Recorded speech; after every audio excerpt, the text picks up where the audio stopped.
Hello everybody, or should I say, Buongiorno tutti? Alright, I'll see myself out. Buongiorno tutti.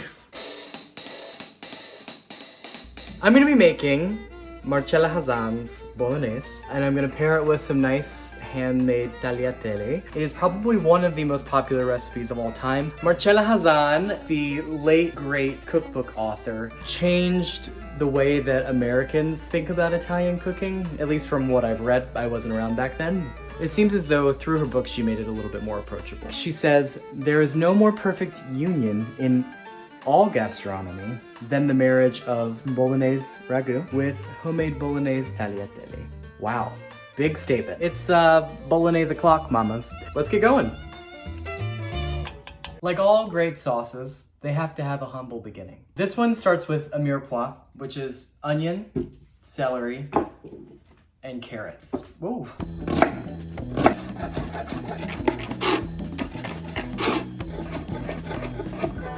Because this recipe cooks for such a long time, I didn't chop them super finely. I did make sure, however, that all of the vegetables had a uniform cut to them. Hello. And that's pretty much all the meats that I've got to do, I think. I've made Bolognese before, but I've never made this particular Bolognese, so I'm excited to see how this one compares. I'm gonna cook the onions until they soften and turn a little bit more translucent. I accidentally got a couple pieces of celery in there, but I won't tell if you won't.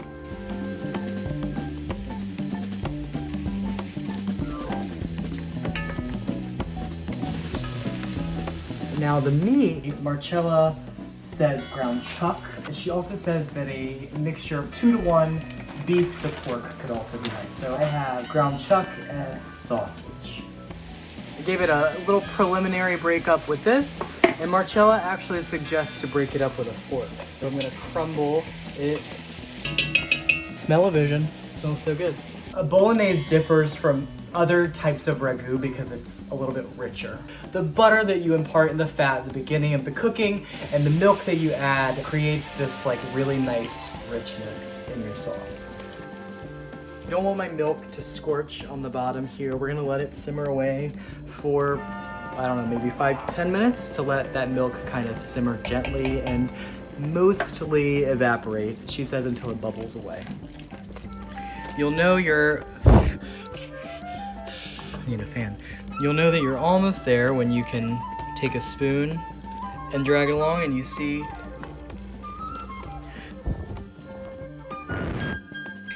I've also got some white wine, and I'm going to drink the rest of it. 2 cups of dry white wine. You know what I didn't do, and I put it right there, was grate my nutmeg in there after the milk, which is after the milk before the wine. Sorry about that, but I'm going to add it now, so it should be fine. It's fine. It's fine. It's home cooking.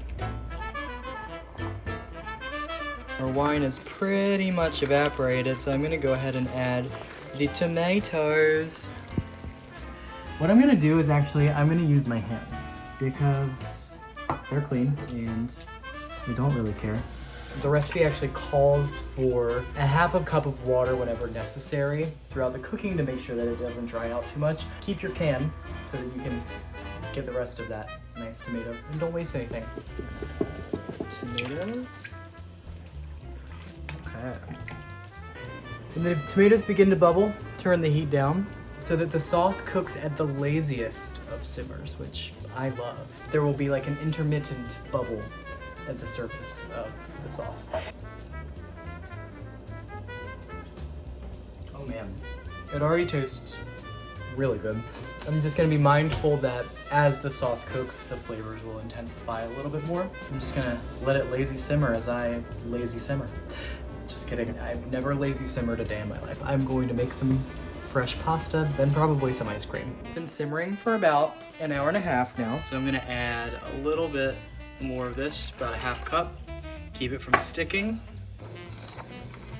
It looks so good. Now that is one big pasta. Bear, are you excited for pasta? You got it. Keep going, keep going. I mean, That's gorge. Oh my. Really working. Wow. That is fabulous and so easy.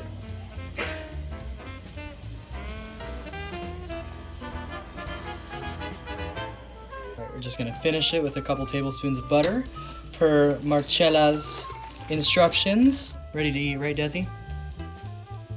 Yes.